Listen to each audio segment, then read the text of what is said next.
অহন, আপনাকে নতুন বছর অনেক অনেক শুভেচ্ছা, শুভ নববর্ষ।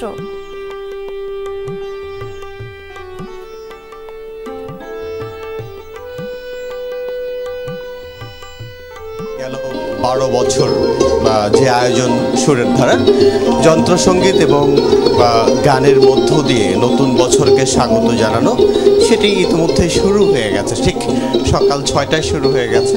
আমি সেই দৃশ্য দেখাতে চাই। যন্ত্রসঙ্গীত, বিশেষ করে সুরের ধারা একটি সঙ্গীত চর্চার স্কুল। এখানকার যেসব কলাকুশলী শিক্ষার্থী রয়েছেন তাদের সেই যন্ত্রসঙ্গীত যদি আপনি সে শুনতেও পাচ্ছেন।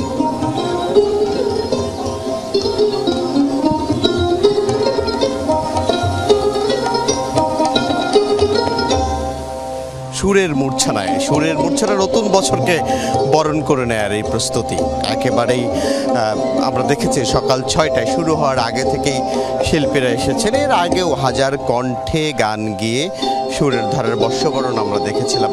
এবার একেবারে ব্যতিক্রম আয়োজন।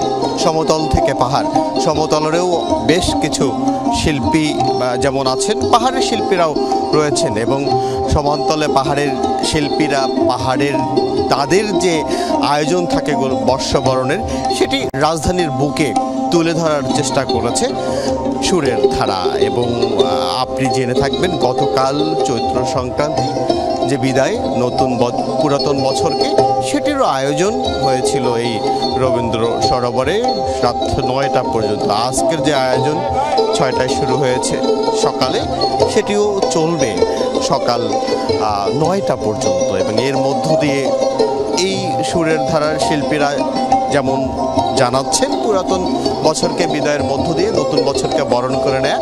শুধু বরণ করে নেয়, নতুন বছরের সাথে সাথেই যেন আমাদের যত গ্লানি আছে, যত পুরাতন পাপ আছে, সব বছর হয়ে যাক না, তেমনটি প্রত্যাশা তারা করছেন। এবং একই সঙ্গে তারা বলছিলেন চৈত্রের শেষ দিন হালকাতা করে ব্যবসার হিসাব চুকানোর বাংলার যে পুরনো রেওয়াজ, সেটি কিন্তু এখনও আছে। এবং এর মধ্য দিয়ে বাঙালির সংস্কৃতিকে যেমন ধরে রাখে এবং এত বড় উৎসব, একেবারে ঈদ কিংবা পূজা যাই বলি না কেন, আমরা বাঙালির সব প্রাণে এমন উৎসবের আমেজ কিন্তু দেখা যায় না। রমনার বটমূলে যেতে চাই, সেখানেও নিশ্চয়ই আমেজ উৎসবের। অহন, অসংখ্য ধন্যবাদ আপনাকে।